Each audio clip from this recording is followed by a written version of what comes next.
Attorney, unahin ko Opo. muna ito kasi last August 1 lumabas sa balita na ipapasabpina nyo daw po itong si Congressman Leandro Leviste, maging itong yung dati pong advisor, si Jacinto Paras. Napadala na po ba yung sabpina dito sa dalawa?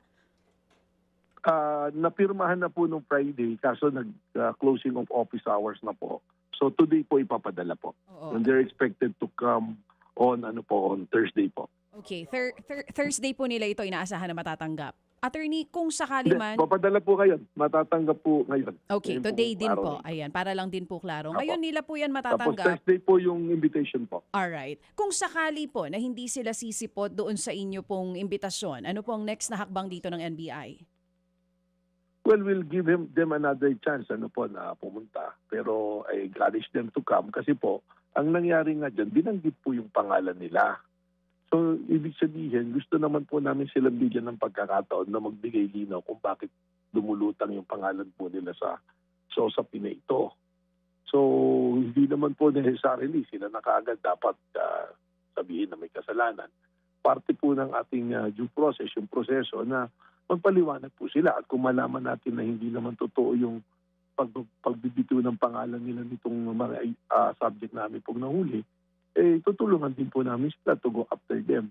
Pero ang kailangan po sana dito, mabigyan pong linaw yung pangyayari po na ito. Oo. Kasi nga nagsimula ito doon po sa sinasabi na nailigtas nyo po doon sa human trafficking operation. Nasaan na po itong, tama po, 3 babae, tapos may isang talent manager. Tama po ba yun, Direktor? 5 babae po yung ating pong na-rescue. Tapos yung talent manager na sinasabi, turnover na din po sila. Turnover na po natin yung Yes po. sa DSWD po. Kasi po, yan po yung proseso po natin na kapag ka po na-rescue natin, DSWD po ang nangangalaga po sa kanila. Okay. Attorney, gusto ko lang po makahingi po ng mas detalyado pang salaysay para maintindihan natin ang buong konteksto po nitong operasyon ng NBI na ito. Saan ho ba nagsimula ito? Ito hong sinasabi na pagkakaroon daw ho ng pagtatangka umano na ma-entrap, no? Kung tama ho yung word na ginamit ko, o malagay sa alanganin si Executive Secretary Recto. Well, para po mas malinaw, maganda po yung tanong po ninyo, Kated. Ganito po kasi nangyari. Ito pong subject namin na yung pong talent manager, so to speak, o sabi nga, bugaw po, matagal na po minomonitor po ng NCR, ng aming pong NCR office. May mga complaint na po ng human trafficking sa kanya. Pero kaya po nagkasa po ng operation, ng entrapment operation. Sabi nga po, itong daw taong to, high-end daw po nga, babae, tsaka lalaki, yung kanyang, so to speak, yung iniaalok para po magbigay ng sexual favors. So nagkasa po ng entrapment operation sa isang 5-star hotel pa nga po ikinasa dahil yun po yung setup niya lagi, 5-star hotel or private area po na ganyan. So nagkasa po, nang naibigay na po yung mark money, yung entrapment money po, nahuli po ngayon. Hinuli ngayon itong tao na to, dinala po yung 5 subject na babae sa office po ng NCR.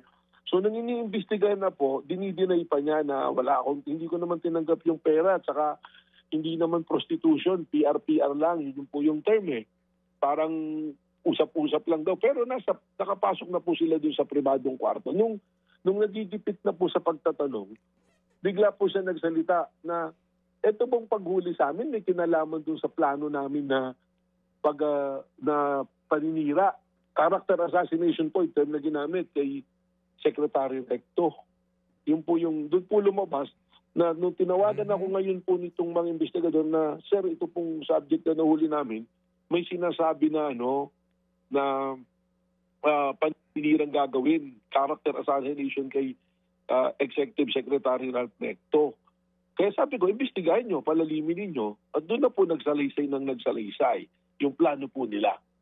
Ang plano pong gawin, para po maliwanagan, hindi po ipapain yung babae kay Executive Secretary Recto. Kundi ang gagawin po, kukuha ng statement po yung 5 babae, kukuhaan po ng statement na ang palalabasin po ay si Executive Secretary Recto ay kumukuha sa kanya ng babae. Yung 5 babae na yun, nakuha ni Executive Secretary at sinasasabihin, nagdag-drugs, binubugbog, sinasaktan, nagsapahagaw ng pera. Ganun na po.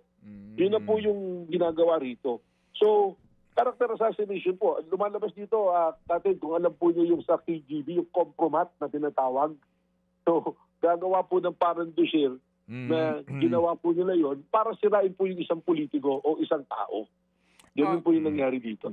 Mga kapatid, patuloy po kayong tumutok sa 105.9 True FM para sa totoong balita, impormasyon, music and entertainment. Mag-subscribe sa aming YouTube channel at podcast at sundan nyo kami sa Facebook, Instagram, X at TikTok sa True Network PH. Bisitahin din po ang aming official website, truefm.ph. At panoorin din kami sa True TV Signal, Channel 19. Kami po ang 105.9 True FM. Laging true sa'yo, kapatid.